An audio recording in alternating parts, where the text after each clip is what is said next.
Hello and welcome back to SirKidSaid.com. I wish this week could be funny and sarcastic like I normally am, but it's just been a hard week.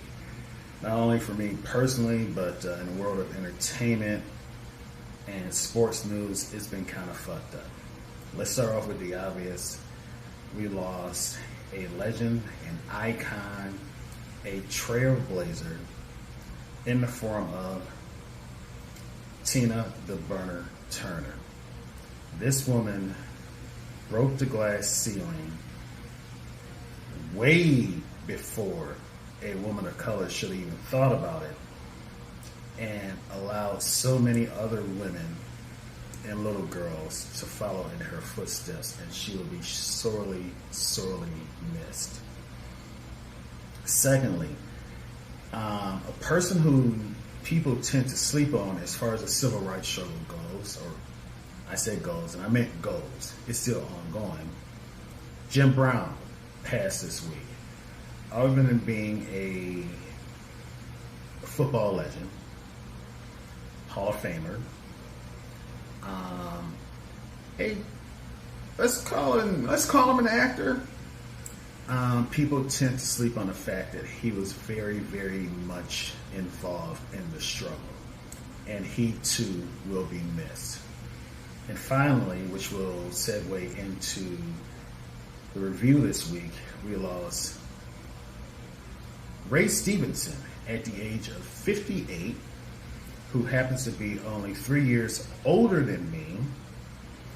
And once again, I said, in all seriousness, people, get your yearly checkups, especially dudes. Well, anybody in general, but especially dudes, get your yearly checkup. I say this segues into this week's review because it does. Because I want to talk about Punisher Warzone, which in my humble opinion was the best big screen adaptation of the Punisher series ever. I said big screen, not little screen, because John Bernthal is reportedly coming back for another season of Punisher after Daredevil Born Again, and he always said that he would not do it again unless it was in the same sense or feeling of the Netflix series. So obviously Disney's going to put on their big boy pants and do like an adults only version, which they should have been doing always anyway, just for Punisher. So maybe that'll be a new chapter for Disney Plus. But I wanted to talk on Punisher Warzone, which sadly cost about $35 million to make, but only made about $10 million. That was a combination of things. Because of its content and the fact that it was tied into Marvel Knight's Punisher, which was an extreme adult graphic novel back in the day. As a matter of fact, they might have sold the graphic novel next to the penthouses and Playboys. That's how grown up it was. I think they had a serious problem as far as advertising. They didn't know how to do it. And because of that lack of advertising, a lot of people who were not comic book fans just didn't know about it and didn't go out to support it. And so saying that in the wake of his passing, please, if you're an action fan, if you're an action gore fan, go buy this movie. One thing I will note is that how the fuck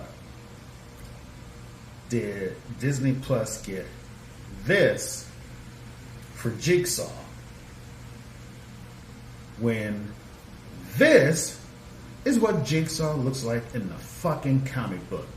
Somebody help me understand that.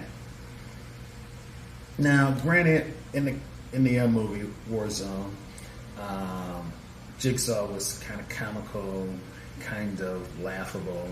He was a bad guy, but he had traits that I think were due to poor direction and the fact that the actor portraying him just was not a comic book guy and didn't know anything about Jigsaw and just played him that way. But as far as Stevenson's portrayal of Punisher, the blood and guts were definitely over the top, but the blood and guts is the point of Punisher. There is a reason they fear him. There's a reason that not a lot of people know this, but he has a worldwide bounty count. He's killed people on every continent on this planet. He chased a guy down to the South Pole, North Pole, to one of the poles to kill his ass. So, yeah, bear that in mind, and that's what this movie was based on. It was a zero fucks given portrayal of Frank Castle being at his most bloody and glorious.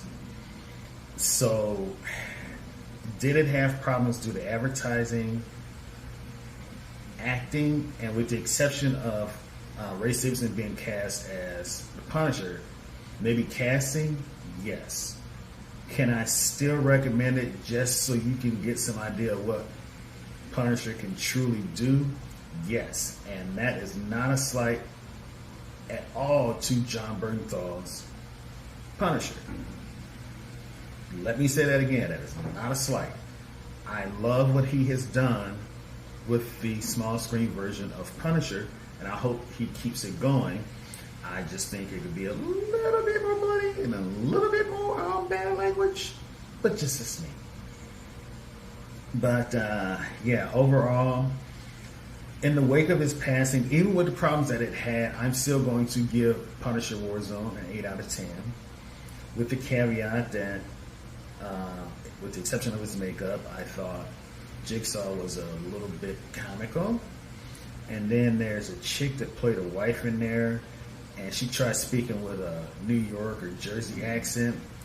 That was a mistake. Oh my God, just use your own voice. Don't do stuff like that. And anyway, once again, I am heartbroken over the 3 losses we had this week. I guess they really do happen in threes. And I really hope next week gets better for us all. I'll see you on the other side.